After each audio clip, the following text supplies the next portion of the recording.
¿Listo? Bueno, buenas noches. Es otra reunión más del Club de Traductores Literarios de Buenos Aires.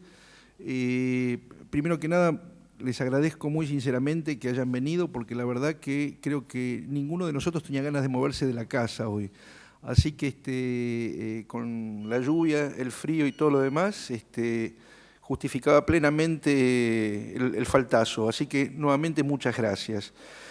Como veo caras nuevas, les comento un poco cómo funcionamos. Nosotros nos reunimos 2 veces al mes acá en el Centro Cultural de España para discutir temas que tienen que ver con el trabajo de traducción, para lo cual invitamos a gente muy diversa, no solamente traductores, sino también gente que puede de alguna forma agregarle al tipo de discusión que fomentamos algún color, algún tipo de dato que nos parezca importante. Básicamente, siempre hay una exposición por parte del invitado. Hoy no, hoy va a ser vamos a comenzar con una charla entre Alan y yo, y después pasamos la palabra al público para que puedan preguntar o comentar lo que deseen. Como estas reuniones las ve siempre, no se las pierde nunca Cristina, les pedimos que esperen a recibir el micrófono, porque si no, la gente que después ve esto se cuelga en el blog del Club de Traductores y también en el blog desde el sitio del Centro Cultural de España. La gente que ve esto, decía, se pierde una parte de la pregunta, así que no hablen, esperen a tener el micrófono, y aparte también por cortesía de Cristina. Les comento que las 2 próximas actividades que van a tener lugar en el mes de agosto son, primero, el martes 16, y atención al dato porque no va a ser un lunes, sino un martes, viene Beatriz Sarlo para hablar sobre traducción y opacidad. Ella sabrá qué quiere decir con eso, así que ya nos enteraremos. Y después, el 29 de agosto, viene Pablo Ingber. Pablo Ingber es un traductor muy prolífico. Entre sus últimos textos está la traducción de Hojas de hierba que publicó Losada de Walt Whitman. Tradujo Shakespeare, tradujo Poe, tradujo Joseph Conrad, Stevenson, montones de autores. La charla de él, según el título que me pasó, es Poéticas de la traducción y traducción de las poéticas. Volvemos en este caso, tanto en el de Beatriz Sarlo como en el de Pablo Ingber, a nuestro horario habitual, que son las 7 de la tarde. De todas maneras, si ustedes ven en el blog del Club de Traductores Literarios, al que acceden poniendo el nombre en el Google, está toda la información, los horarios y demás. Y bueno, entonces, lo de esta noche, les decía, está planteado como una charla con Alan. Bueno, es casi innecesario que lo presente. Alan es uno de los escritores argentinos más importantes, aparte de ser escritor, es también guionista de cine, ha ejercido la crítica, desarrolla un montón de actividades, ustedes lo habrán visto también presentando las películas en ISAT, esas películas coreanas que normalmente pone ISAT, y las otras también. Y la idea básicamente es charlar con él un poco a propósito de temas vinculados a la traducción. Primero, porque él también tradujo; segundo, porque es un autor traducido; y tercero, porque sí. Así que a mí me gustaría justamente comenzar preguntándole a Alan, bueno, ¿cuál fue tu experiencia de traductor concretamente? Bueno, fue una experiencia juvenil relativamente corta, pero en un momento yo tuve la impresión, yo era bilingüe, digamos, había ido a un colegio, a una escuela francesa, franco-argentina, digamos. Era bastante bilingüe, me interesaba mucho la cultura francesa y pensé que traducir era una manera atractiva, digamos, de ganarme la vida. Tenía esa descabellada ilusión. Y debo decir que de esa experiencia que duró así, profesional, agitada, concentrada, 3, 4 años más o menos, que lo que me desanimó o lo que me disuadió de seguir ese camino no fue exactamente la paga paupérrima, ¿no? Sino más bien certeza que tuve muy pronto de que traducir era algo que exigía de mí una cierta, yo diría como una cierta ética sacrificial, que yo me sentía totalmente incapaz de encarnar. O sea, muy pronto yo tuve de la traducción una experiencia completamente adictiva, en el sentido de que me di cuenta de que los traductores son adictos. No sé bien si son adictos positivos, afirmativos, como se dice hoy, cuando se trata como de positivizar los vicios que la humanidad ha combatido durante siglos, o negativos, pero me di cuenta muy rápidamente que la relación que un traductor establece con el texto a traducir es una relación de adicción. ¿En qué lo notaste, por ejemplo? En que efectivamente todo traductor responde a un llamado, a un llamado. Hay algo en el texto a traducir, una especie de vocecita que dice, tradúceme, tradúceme, ¿no? Y es como un canto de sirena que el traductor, por definición, no puede desoír, ¿no? Incluso yo mismo, después, puesto más en la posición de un escritor, alguien que dice, bueno, en realidad lo que quiero hacer es escribir, no traducir, siempre te diría que fui como una especie de ex-traductor. O sea que como escritor siempre tengo el síndrome del ex-traductor, que es que estoy esperando que el texto que estoy escribiendo me diga, escríbeme. Y eso nunca pasa. Nunca pasa. O sea, no hay tal voz. No hay tal voz en el texto que uno escribe. Y sí hay una voz, o por lo menos yo la escuché, por ahí era un momento un poco psicótico de mi juventud, pero sí hay una voz que yo reconocía en el texto a traducir, ¿no? Una especie de deuda, ¿no? El traductor es alguien que tiene que saldar una deuda, me parece.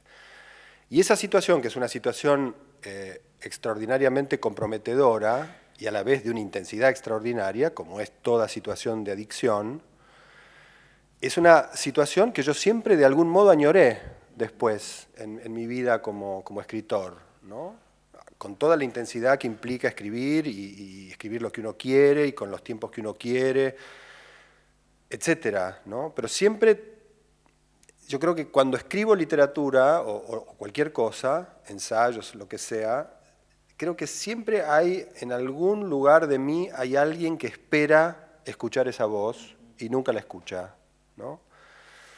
Entonces me di cuenta de que eso, de que responder a esa voz era muy complejo, digamos, era como un problema casi como de religioso, si querés, ¿no? Supongo como lo que deben sentir la gente que tiene cierta vocación religiosa, ¿no? Como escuchar la voz de Dios, el llamado de Dios, la invitación de Dios, no sé, la seducción de Dios. Me dije, eso no es para mí, ¿no? No sé si fue una buena decisión, porque una vez que corté o decidí que la traducción no era para mí, por lo menos como práctica profesional, etcétera, siempre quedé como en esa situación como de síndrome de abstinencia, ¿no? Tal vez si me hubiera dedicado más a eso, me hubiera tenido como una especie de vida de traductor rockero, me hubiera hundido.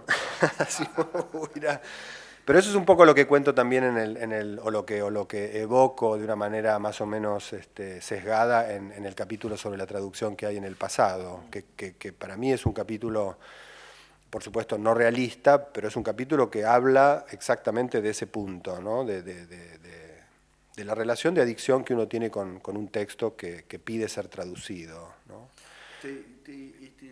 ¿Recordás más o menos qué es lo que tradujiste en esa época? Bueno, traducía muchas cosas para mí, porque me gustaba traducir, y sobre todo además porque traducir, por supuesto, es una manera extraordinaria de fagocitar, ¿no? Yo creo que muchos escritores traducen, incluso escritores que no son necesariamente bilingües o que no manejan del todo bien lenguas extranjeras, se ponen a traducir como una manera como como una especie de técnica de antropofagia, ¿no? O de textofagia, digamos, ¿no? Tratar de incorporarse escritores que aman o que admiran o a quienes les gustaría parecerse. Yo hacía mucho eso, o sea, traducía muchas cosas para mí. Me acuerdo, no sé, estar particularmente orgulloso de haber traducido Historia del Ojo de Bataille. Por ejemplo, en un momento yo era muy batalliano y había descubierto ese texto que me gustaba mucho y había traducido ese texto, ¿no? Pero era capaz de estar sobre ese texto mucho tiempo, ¿no? Meses, o sea, trabajarlo como si fuera realmente un texto literario propio. Y después, digamos, profesionalmente, en el sentido de traducciones encargadas y pagadas, traduje un poco de todo. Traduje, me acuerdo, un texto para Enrique Pesoni, para Sudamericana, que se llamaba El deseo y la perversión, que era una antología de psicoanálisis, de textos de psicoanalistas lacanianos y paralacanianos, o sea, una catástrofe. O sea, lo más difícil de traducir imaginable en la época. Un libro creo que era como de fines de los años 70, que yo traduje, supongamos, en el 82, creo, que me gustó mucho igual traducir, porque yo en ese momento tenía mucho contacto con el psicoanálisis, estudiaba psicoanálisis, incluso estaba como especulando con la idea de convertirme en un psicoanalista, sobre todo porque sabía francés mucho más que todos los psicoanalistas lacanianos argentinos juntos, y me parecía que los podía engañar muy, muy fácilmente, o por lo menos sobornar. Y ese libro fue como completamente titánico, un libro muy, muy difícil. Después traduje, no sé, por ejemplo, las meditaciones cartesianas para Peñalillo, o sea, un editor nacionalista. Traduje un libro que se llamaba El aprendiz de brujo, de un cura teilardiano, un teilardiano. O sea, traducía, supongo, como cualquier traductor que empieza, cualquier cosa, ¿no? Cualquier cosa.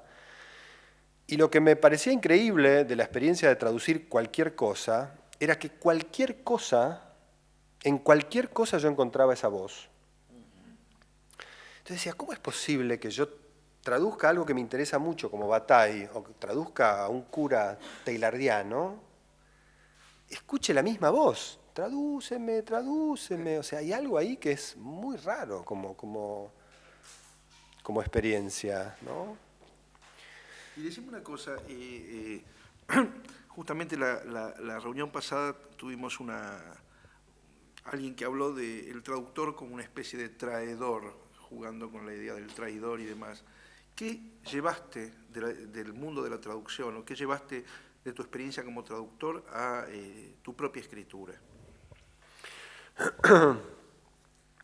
Bueno, antes de traerlo de la experiencia de traductor, yo creo que lo traigo de la experiencia del ser bilingüe, ¿no? Para mí, yo me siento muy hijo como de la gran tradición modernista bilingüe, ¿no? Como de los grandes escritores bilingües del siglo XX, ¿no? El escritor bilingüe como escritor contemporáneo es una invención del siglo XX. Y yo me siento muy afín a eso, ¿no? Digo, la tradición de Beckett, Kafka, qué sé yo, Nabokov, bueno, el mismo Borges, ¿no? Un poco los escritores de los que habla Steiner en el libro sobre la extraterritorialidad, etcétera. O sea que para mí la primera experiencia, digamos, decisiva en ese sentido es la experiencia de ser bilingüe, ¿no? La experiencia en el momento de escribir, que haya más de una lengua en juego siempre, ¿no? No necesariamente de un modo visible, no necesariamente en la superficie y no necesariamente de un modo consciente, pero sí la sensación como de que cuando uno escribe en una lengua, en tu lengua materna, hay una especie de sombra, hay otra lengua que está haciendo sombra sobre la lengua en la que uno escribe, ¿no? La idea de que nunca se escribe en una lengua original, ¿no? O que toda lengua original desde el principio está como acechada por alguna otra lengua, ¿no? Entonces, me parece que la traducción en mi caso lo que hizo fue como, en todo caso, hacer visible, muy visible esa situación, ¿no? Esa especie de coordenada peculiar del escritor que escribe ya con su lengua materna y otra que está siguiéndole los pasos o persiguiéndola o poniéndola en cuestión, etc. Quiero decir que la experiencia básica en ese sentido es como la experiencia de una rareza, ¿no? De que no hay naturaleza cuando uno trabaja con la lengua, ¿no? Que no hay naturaleza cuando uno trabaja con la lengua materna, que es lo más natural de lo no natural, ¿no? Una cierta distancia, una cierta reflexividad, si querés, con respecto a la lengua,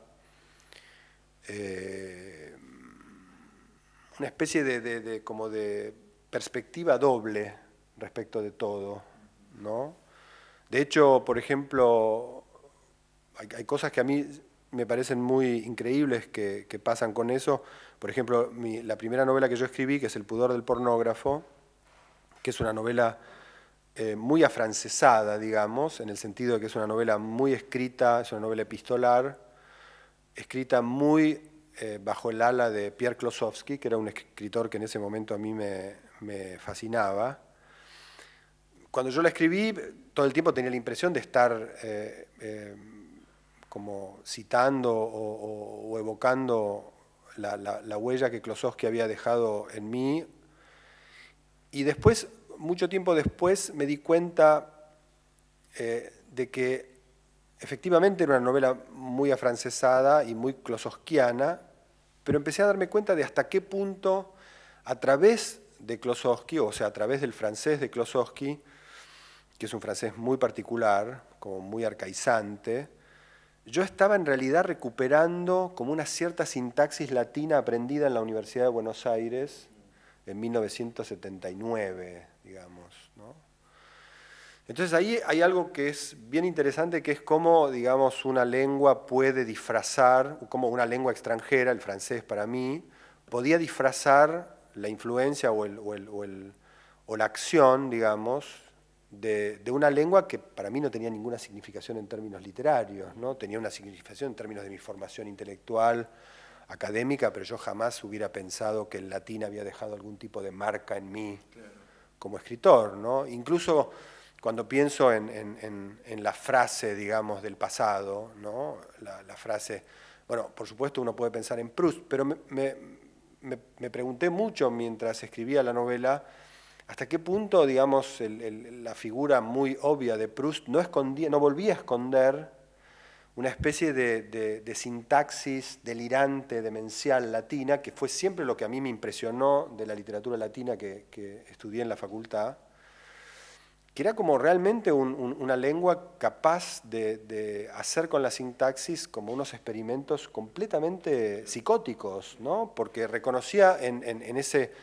esa frase delirante, capaz de proliferar y de incorporar cada vez más incisivas y parentéticas dentro de incisivas, etcétera, reconocía a Cicerón casi mucho más que a Proust, ¿no? A Cicerón con su tortuosidad y también con sus anacolutos, con sus agujeros, con sus extravíos totales, ¿no?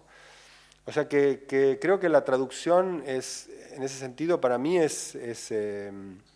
yo creo que la idea como de la lección de la traducción es la idea de que la lengua es una cosa completamente sólida, ¿no? Es como algo como material, completamente material, ¿no? Y creo que en ese sentido es genial, ¿no?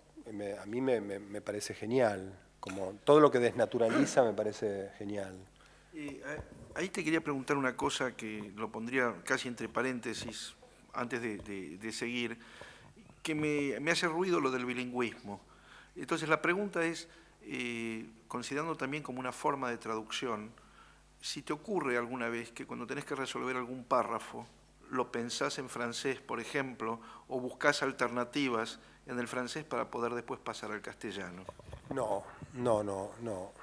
No, porque ahí me parece que hay un momento, yo creo, en que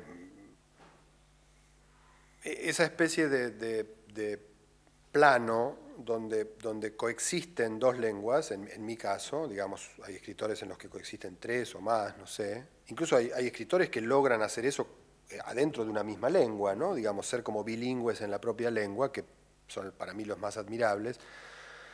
Y después me parece que con el tiempo hay algo que pasa ahí que es una especie de fenómeno como de invaginación, digamos. Uno no sabe muy bien qué lengua está dentro de cuál, ¿no? Y en el caso hay un momento que para mí ya escribo adentro de la lengua española o argentina o rioplatense o lo que sea, pero ya adentro de esa lengua hay como una especie de presencia extranjera, pero ya no existe la idea del cotejo, ya no existe la idea como de que el francés es el exterior respecto del castellano, o me parece que hay en un punto es más topológico el asunto, ¿no? Ya no son dos lenguas inclusive, diría, ¿no? Me parece que es como una lengua preñada, ¿no? O una lengua habitada, poseída.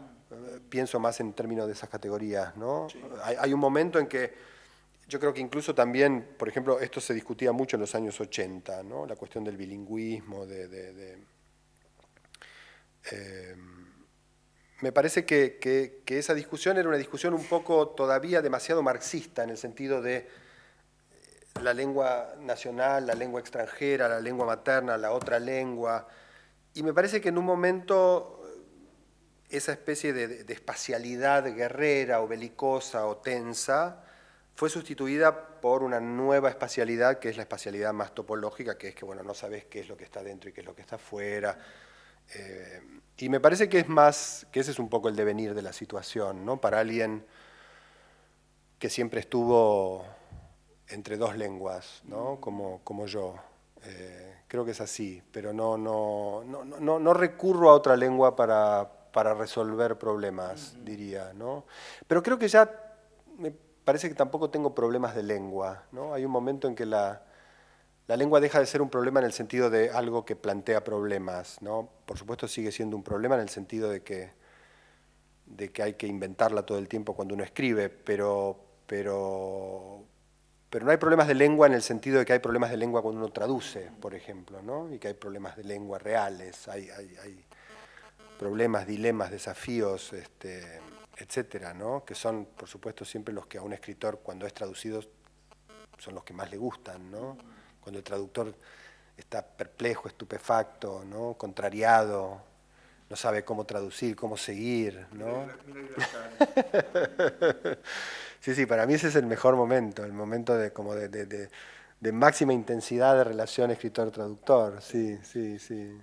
También el más complicado, ¿no? Sí. Para terminar con la parte tuya como traductor, corregime si me equivoco, pero tengo el vago recuerdo de que en la prehistoria del Rojas te tocó hacer la traducción de una charla que dio Derrida. Sí, ¿es así? Sí. ¿Cómo fue la experiencia? Porque realmente me parece una pesadilla eso. Sí. Bueno, lo que pasa es que para mí era un sueño, ¿no? No había diferencia igual entre el sueño y la pesadilla, porque uno flotaba en ese momento en una especie de magma derridiano. Entonces, si Derrida venía a la Argentina, o sea, para mí no había opción, o sea, yo tenía que traducir a Derrida, y en ese momento yo estaba en la universidad, Derrida era traído por la universidad, o sea que fue muy natural todo, y yo la verdad que ni siquiera me puse a pensar. Bueno, Derrida es cierto que era otra cosa en ese momento, eso fue en los años 80, creo, año 85, creo. O sea, Derrida no era esa especie de tótem absoluto, universal, planetario, que se convirtió, yo creo, como a mediados de los 90. De modo que era obviamente un filósofo muy importante, alguien que estaba ya, digamos, dejando una especie de marca increíble, a menudo insoportable ya entonces en el pensamiento y en la cultura y sobre todo en el pensamiento de la literatura, en la reflexión sobre la literatura, pero no era tan intimidatorio, creo, ¿no? Y también, bueno, uno era joven, ¿no? Era medio como estar también, como llevarle el agua mineral a Michael Jackson, ¿no? Como estar en el camarín de, che, tenés que hacer de ángel de Michael Jackson en su paso por Buenos Aires. Y en ese momento yo creo que traduje a Derrida con una compañera de facultad, con una amiga, Analía Reale, y los dos estábamos como muy empapados en el asunto, y lo vimos a Derrida un par de veces antes de la conferencia. Teníamos la conferencia que él iba a dar, creímos ingenuamente que sabiendo cómo traducir el texto de la conferencia, podríamos traducirlo después en la conferencia, lo cual demostró ser un error, porque Derrida, digamos, usaba la conferencia como una especie de hoja de ruta y después divagaba alegremente, y por supuesto las divagaciones siempre eran mucho más interesantes que el cuerpo de la conferencia. Pero al mismo tiempo creo recordar que la conferencia era sobre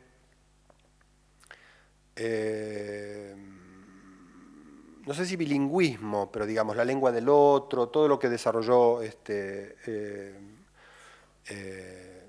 Derrida en esa época del monolingüismo del otro, etcétera, como los textos, sí, de los años 80. Y yo creo que estaba tan empapado en el asunto en ese momento que me parecía como muy natural, muy natural, y fue muy razonable y agradable, y no en ningún momento, o sea, hoy leo los textos de Derrida y digo, qué difícil hacer la interpretación también ahí es distinto, ¿no? O sea, ser intérprete es una cosa, yo creo que ahí hay que distinguir también, ¿no? Hacer interpretación simultánea es otra cosa que traducir también, ¿no? Hay un factor performático, como de vivo, en la interpretación, que para mí es escalofriante, ¿no? Es una cosa como muy difícil. Yo creo que son como criaturas superiores, ¿no? Los intérpretes, realmente, porque hay que hacer frente a un vivo, o sea, no es lo mismo que traducir un texto, ¿no? Digamos, cuando uno traduce un texto tiene todo el tiempo del mundo, puede equivocarse, corregir, volver, consultar, discutir, y en la interpretación es realmente casi como bailar, ¿no? Es casi tan difícil como bailar. O sea, tenés que bailar con otro y no sabés el otro a dónde va a ir. O sea, es muy complicado, muy complicado. Habría que sugerirle a Tinelli por ahí que el año que viene haga... Sí, traduciendo por un sueño. Traduciendo por un sueño. La segunda fase de esta entrevista pública, entonces, es la que tiene que ver con vos como lector de traducciones ajenas. Bueno, ¿cómo te relacionás justamente con los textos traducidos?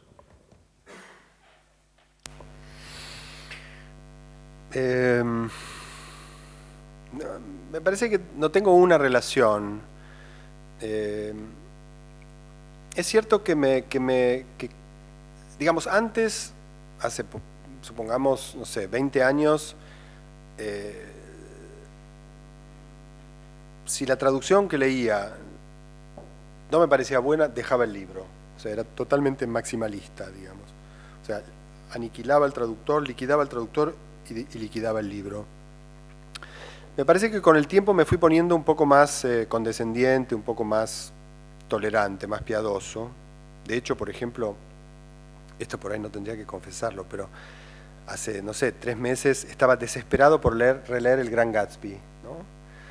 Y no tenía una edición en lengua inglesa, no tenía una edición original, y las traducciones más recientes del Gran Gatsby, que creo que son de Alfaguara, no se consiguen. Entonces un día salí ahí a los puestos de libros usados de Plaza Italia y encontré una edición inmunda, esas ediciones como que, no sé, como que salen con los diarios en un momento, ¿no? Como de espasacalpe vieja, ¿no? Una cosa muy fea. Pero lo compré igual, estaba realmente muy necesitado. Estaba escribiendo un prólogo para el Crack-Up, para la edición del Crack-Up de Edmund Wilson, que estaba traduciendo Marcelo Cohen para la librería, el Crack-Up, que acaba de salir, y quería releer a toda costa el Gran Gatsby. Entonces lo compré y lo leí. Y la traducción efectivamente era como, o sea, era imposible, imposible, imposible, imposible, imposible. Y sin embargo, llegué hasta el final, no es que llegué hasta el final agonizando, sino que llegué hasta el final así, rápidamente, transportado por completo por El Gran Gatsby, por Scott Fitzgerald. Es una novela que a mí me gusta mucho. Y cuando terminé el libro dije, bueno, lo que uno siempre dice, ¿no? Como otro escritor, otro gran escritor que sobrevive a un horroroso traductor, ¿no? Que siempre es una frase como muy genial y a la vez muy desoladora, ¿no? Porque bueno, ¿por qué los grandes escritores tienen que sobrevivir? ¿No? ¿Por qué uno tiene que celebrar la supervivencia de un gran escritor? Y a la vez es cierto que hay algo ahí como medio indiscutible, ¿no? Digamos, los grandes escritores son los que sobreviven a las malas traducciones, ¿no? Y eso es cierto, es como una evidencia, es como un poco... le tirás a matar a un escritor con los peores traductores y el escritor, la novela, sobrevive y sobrevive y sobrevive, ¿no? Perdón, ¿qué te pasa cuando, por ejemplo, lees una traducción que está hecha en alguna de las otras provincias de la lengua castellana? Digamos, como usuario de determinada forma de castellano. Sí, no lo tolero, o sea, no lo tolero, quiero decir, sigo leyendo, pero no lo tolero, en el sentido de que cada gilipollas es una especie de arpón, ¿no? que me retuerce las tripas, ¿no? Digo, otros gilipollas, ¿no? Pero bueno, o sea, es una discusión política, yo diría, ¿no? ¿Por qué España es el centro de la reproducción, digamos, de la literatura universal en lengua española? O sea, ¿por qué es así? O sea, es un problema político. Declarémosle la guerra a España. Digo, creo que es un buen lugar para decirlo ¿no? Sí. Ya estamos rodeados, ¿eh? O sea, es un problema político, realmente político. Porque también, digamos, uno puede pensar, es un problema político también para un traductor, en el sentido de que también un traductor tiene que decidir eso todo el tiempo, ¿no? Un traductor argentino también tiene que decidir eso, un traductor mexicano también tiene que decidir eso, porque el traductor argentino puede poner el equivalente del gilipollas, digamos. O sea que no sería mejor, qué sé yo, el nabo argentino que el gilipollas español. Y la solución tampoco es lo que se llama lengua de traducción, ¿no? Que ya ahora no es más una lengua de traducción, sino una lengua de literatura, ¿no? Uno ya habla de literatura en lengua de traducción, ¿no? O sea que la lengua de traducción no es más una lengua de traductores, sino que es una lengua de escritores. Y ese es el momento más horroroso del asunto. Y yo creo que ahí ese es el punto en el que un traductor tiene estilo o no tiene estilo, me parece, ¿no? Porque yo creo que los traductores tienen estilo, los grandes traductores tienen estilo. Y ese estilo se juega, me parece, en esa geopolítica complejísima entre, bueno, traduzco en una lengua que satisfaga a todo el mundo, traduzco en una lengua que divida al público, traduzco en una lengua que divida al público en comunidades dialectales o comunidades de sublenguas dentro del español, o traduzco en una lengua casi propia y obligo a los lectores a leer una especie de español poetizado por mí, etcétera. Digamos, esa es la decisión, yo creo, política de un traductor, ¿no? Que es la decisión, supongo, que tomó Borges cuando tradujo Las palmeras salvajes, o la decisión que tomó Nabokov cuando tradujo Pushkin, por ahí es una decisión muy de escritor-traductor, ¿no? No sé si los traductores tienen la libertad, el margen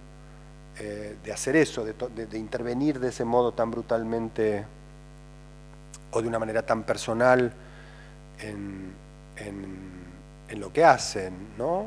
Porque el trabajo del traductor es un trabajo también muy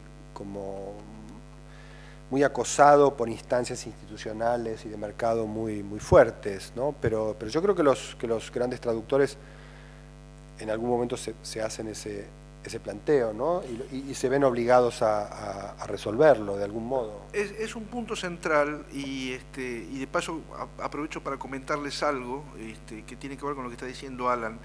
El Centro Nacional de Letras en Francia le encomendó una investigación a Jacques Attali a propósito de el estado de la traducción en Francia. Y los resultados fueron bastante increíbles, sobre todo teniendo en cuenta el dinero que se invertía. Solamente, por ejemplo, para la lengua castellana se invierten aproximadamente como cerca de 20 millones de euros al año en traducciones. La conclusión de Attali puede tener consecuencias bastante espectaculares, porque él planteaba, al final de esto que ustedes pueden consultar entrando al sitio del Centro Nacional de Letras en París, la prerrogativa de que se creara una nueva figura, que los libros aparecieran firmados tanto por el autor como por el traductor, el autor por supuesto en primer término, el traductor en el mismo término, pero exactamente en el mismo plan de igualdad, lo que a su vez plantearía desde el punto de vista sindical una mejora sustancial también en los ingresos por regalías para el lado de los traductores. Esto se publicó en Le Monde hace aproximadamente 15 días, pero ustedes ya lo pueden consultar esto en el sitio del Centro Nacional de Letras. Probablemente vamos a poner una traducción de todo el artículo en el blog del Club de Traductores. ¿Qué opinarías vos si vieras, por ejemplo, un libro tuyo cofirmado con tus traductores? No, yo creo que yo estoy totalmente a favor, soy muy pro movimiento, reivindicación de traductores. Me da un poco de pudor decirlo acá porque parece como un gesto de obsecuencia, pero para el club de Pickwick de los traductores, pero realmente me parece que, digamos, sobre todo dada la coyuntura hoy, la coyuntura editorial o el estado de las cosas editorial en el mundo, me parece que los traductores son más decisivos que nunca, digamos. Siempre fueron decisivos, por supuesto, pero hoy son más decisivos que nunca. En el sentido de que me parece que es evidente que, digamos, la gran generación de editores europeos, por ejemplo, se está muriendo, ¿no? Se están extinguiendo los grandes editores europeos, editores que en general leían en varias lenguas, que tenían acceso a literaturas extranjeras muy variadas, que tenían un deseo y una curiosidad en relación con esas literaturas, que le daban un valor a esas literaturas a priori.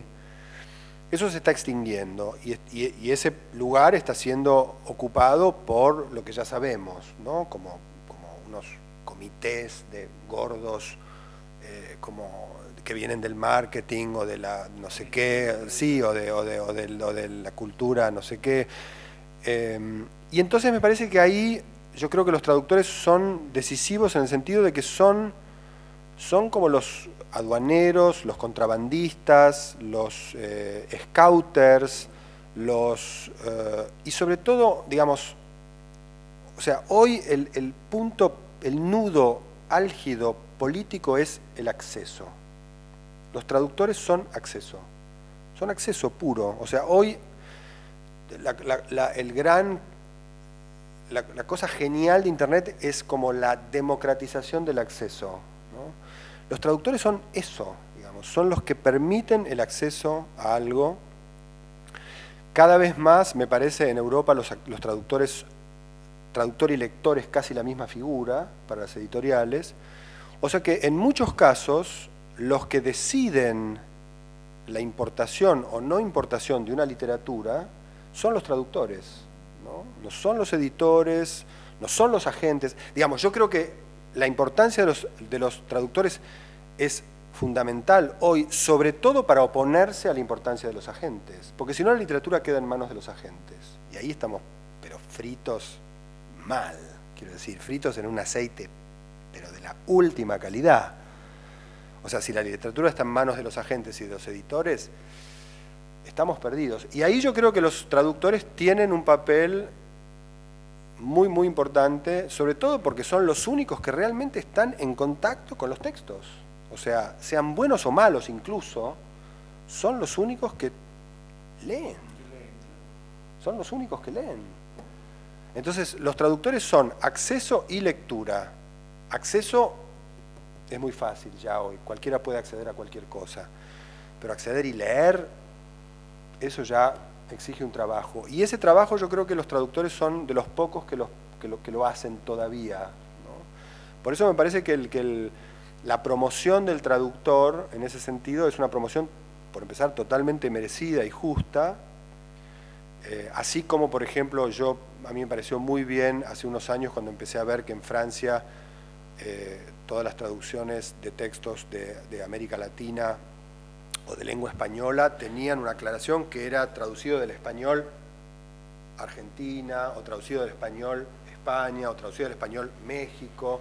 Digamos, esa idea, la idea como de dejar registro que el español no es una cosa homogénea, un todo, ¿no? Sino que hay provincias, hay dialectos, hay formas, hay usos. Me parece que la promoción del traductor es una cosa que en términos políticos yo como escritor lo apoyo totalmente, ¿no? Totalmente, totalmente. Siempre y cuando, por supuesto, el cuerpo en el que aparezca el nombre del traductor. Bueno, a propósito de lo que está diciendo Alan, nuevamente otra postilla más. Toda la semana pasada estuvimos colgando en el blog del Club de Traductores un homenaje a Laure Bataillon, que tradujo Florencia Baranger, aquí presente. La cuestión es que la persona que desde la institución correspondiente en Francia logró que las traducciones se indicaran poniendo la variedad del castellano, la variedad del inglés, etcétera, etcétera, y aparte el nombre del traductor en tapa fue justamente Laure Bataillon. Y Laure Bataillon para nosotros es importante, entre otras cosas, porque es la que hizo que se tradujera a Cortázar en Francia, a Saer, a Di Benedetto, a Onetti, a Arnaldo Calveira, a Griselda Gámbaro. Bueno, la lista es enorme realmente. Bueno, ¿perdón? Sí, Saer, sí. Bueno, justamente esta es la persona que tiene que es la responsable de haber logrado que estuviera la especificidad de la lengua y aparte el nombre del traductor en tapa. Para cerrar la parte de preguntas mías, antes de pasarle la pregunta al público, me gustaría saber cuál fue o cuáles fueron tus experiencias como traducido, porque entiendo que a vos te tradujeron al inglés, al francés, no sé si tenés otras lenguas más en tu haber. Sí, bueno, el pasado se tradujo a muchas lenguas, creo que como a 12 o 13, o sea que ahí la experiencia más espeluznante es ver el libro traducido a una lengua que resulta completamente impenetrable, como el ruso, por ejemplo. O sea, recibir el libro y decir, o sea, es imposible que yo haya escrito esto. No, o sea, es obvio que yo no escribí esto, que no podría jamás haberlo escrito. En la foto de retiración de tapa estás con un samovar. No hay foto. No, porque las ediciones rusas son extraordinarias porque aprovechan como hasta el último milímetro cuadrado de papel para poner cosas. ¿Entendés? O sea, incluso creo que el libro termina, la última página del libro es la contratapa del libro. Es una especie de edición como... Es una edición muy... O sea, creo que no hay ediciones en Rusia, supongo que debe haberlas, pero no hay ediciones comerciales en Rusia que no sean ediciones de masas. Por ejemplo, no sé, del pasado creo que se habían tirado, no sé, 60.000 ejemplares. Wow. O sea, como una cosa completamente demencial, sí. demencial, pero es como medio la tirada mínima. Sí. O sea, como menos de eso, no lo editemos, no lo editemos. Que lo editen los ucranianos, que lo editen los georgianos. ¿No? Me haces acordar una anécdota de una traductora rusa de poesía.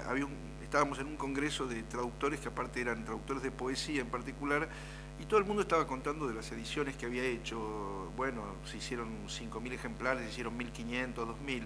Y cuando le preguntaron a la traductora rusa, fue muy reticente para decir, y se le tuvo que insistir. Y cuando se le insistió, dijo, bueno, la última edición que hicieron de la antología que hice yo tiene 2 millones de ejemplares. Claro, exactamente. O sea, cualquier chichipío tiene un libro, tiene 200.000 ejemplares circulando por Rusia. Después tengo relaciones muy variadas, qué sé yo. En general siempre me interesa mucho el traductor, siempre, o la traductora. Me interesa mucho la actitud que van a tomar, la estrategia que van a seguir, si me van a escribir o no, si me van a hacer preguntas o no. qué tipo de preguntas me van a hacer. O sea, ahí hay un diálogo muy, muy sospechoso para mí, que siempre fuente de interés y de estímulo, ¿no? Me parece. No sé si soy amigo de algunos de mis traductores, pero creo que tengo buenas relaciones y en general cuando voy a los países donde ellos viven nos vemos y hablamos de cualquier cosa y tomamos cerveza, etcétera. O sea que hay ahí, yo creo que hay una extraña relación de amistad posible entre un escritor y su traductor a partir de una traducción. O sea, no hay ninguna otra cosa que me una a esas personas que esa traducción. Y a la vez eso que nos une es una cosa es muy raro, es muy íntimo, es como una relación muy íntima, casi sexual, yo diría, y a la vez es totalmente distante, totalmente, o sea, como ideal, así como un mundo perfecto, así como un mundo perfecto, porque digamos, cada vez que yo me puse a hablar de un problema en particular que un traductor se enfrentaba al traducir un texto mío, me di cuenta de que el nivel de lectura que tiene un traductor con un texto es tan extraordinariamente microscópico, miope, pegado, ¿no? Se llega como a tal intimidad con el texto, casi me da envidia, me da celos. O sea, casi me dan celos la relación que mis traductores tienen con mis libros. O sea, yo digo, ojalá yo pudiera tener esa relación con mi prosa, ¿no? Porque son muy exhibicionistas los traductores, a su modo, ¿no? A su modo raskolnikoviano, covachesco, ¿no? Como en su cueva, todos en su cueva, solos, solitarios, etcétera. Pero me parece que a mí eso siempre me fascinó, los traductores como lectores, ¿no? Me parece que solo los traductores tienen eso que Nietzsche llamaba lectura filológica, ¿no? En cierto sentido, para mí los traductores son como los últimos filólogos de Occidente, no sé. Y después tengo, al mismo tiempo que tengo como una relación de mucho interés por lo que ellos hacen, por la relación que tienen con mis textos, por el nivel de conversación que uno puede establecer con ellos en relación con un texto, hay un punto en el que me doy cuenta de que tengo que soltar, ¿no? De que no me tengo que ya no puedo controlar. O sea, el momento de la traducción es un momento en el que hay que soltar, en que y eso me pasa incluso con las traducciones a lenguas que yo conozco, que puedo leer, que puedo chequear, ¿no? Que puedo corregir incluso. Es muy raro, no sé, conocí traductores que no me hicieron absolutamente ni una sola pregunta durante toda la traducción de un libro. En el caso del Pasado, por ejemplo, es algo que siempre me llamó la atención, porque es un libro muy largo, y siempre, por lo menos, hay algún tipo de pregunta que tiene que ver más bien con contextos culturales, ¿no? Que es la pregunta más común, cosas que tienen que dilucidarse con algún tipo de referencia contextual que el traductor no tiene por qué conocer o que no tiene por qué deducir del conocimiento que tiene de la lengua. Y eso no ha pasado, y eso siempre me llena de intriga, ¿no? Pero después, qué sé yo, leo, por ejemplo, un capítulo que me mandan de prueba de la traducción y no tengo nada que decir. O sea, quiero decir, lo único que tengo para decir es que está muy bien, ¿no? Y después ha habido casos de una traductora, por ejemplo, la traductora del italiano del Pasado, de Feltrinelli, que era como una mujer increíblemente amable y inteligente, con la cual discutimos mucho antes de que empezara a traducir, y empezó a traducir, y entonces empecé a recibir por mail puedo hacerte algunas preguntas, algunas consultas, en fin. Digo, sí, por supuesto, y empezó a mandarme a razón de 45 preguntas por día, ¿no? Y yo, bueno, la primera vez las contesté, la segunda vez las contesté ya como un poco más, con cierta languidez, la tercera vez ya directamente como exangüe, dije, bueno, algo está pasando acá, ¿no? Entonces, pero era muy psicótico, muy psicótico, ¿no? O sea, había preguntas que eran totalmente pertinentes, ¿no? Que yo, en tanto que escritor argentino, podía representarme perfectamente como verosímiles en una traductora italiana, y de repente decía, todas las preguntas estaban como identificadas por página y línea, ¿no? Página 44, línea 26, árbol. Árbol. Álvaro, árbol. Y entonces yo dije, está loca. Está loca. Y al mismo tiempo pensaba, ¿y por qué no? O sea, porque un traductor es eso, digamos, es alguien entrenado en una especie de sospecha insoportable. Yo dije, ¿por qué no? O sea, yo me vi totalmente, o sea, me reconocí como traductor ahí. Dije, ¿por qué la estoy acusando de loca? Digamos, si tiene razón. ¿Por qué árbol va a significar árbol? ¿Por qué? Igual le escribí a mi editor español, a Herralde, y le dije, Jorge, tengo un problemita con la traducción de Feltrinelli, pero me da calor decirle a ella, ¿cómo árbol? No podemos averiguar si es una traductora, si ya hizo otros trabajos, si está bien, si es idónea, si no sé qué, si es su método, ¿no? Por favor, averigualo vos vía no sé qué. Lo averiguó y me contestó, es una traductora buenísima, es su manera de trabajar, me dijo. Entonces yo dije, bueno, ok, es su manera de trabajar. Entonces un día me volvió a mandar la tanda de 50 preguntas por día y le dije, estimada tal, aprecio mucho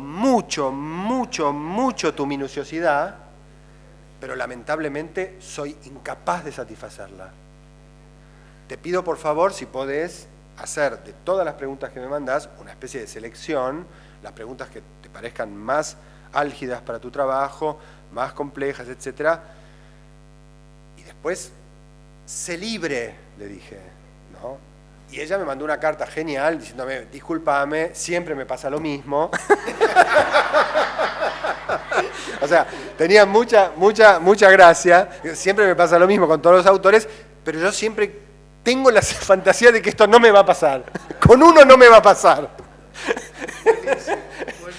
Entonces me dijo, por supuesto voy a hacer una selección y te las voy a mandar, y a partir de ahí todo funcionó de una manera razonable y humana, y yo le contestaba las preguntas, y creo que la traducción es muy buena y quedamos súper amigos y todo, pero hay un momento en que pero lo que era genial era que el momento árbol de la traducción, para mí era un momento de locura total, y a la vez yo decía, traducir es eso. Es esa locura. O sea, la locura no era una especie de accidente totalmente heterogéneo respecto a la traducción. Era la traducción misma, ¿no? ¿Por qué ella no iba a sospechar de la palabra árbol, ¿no?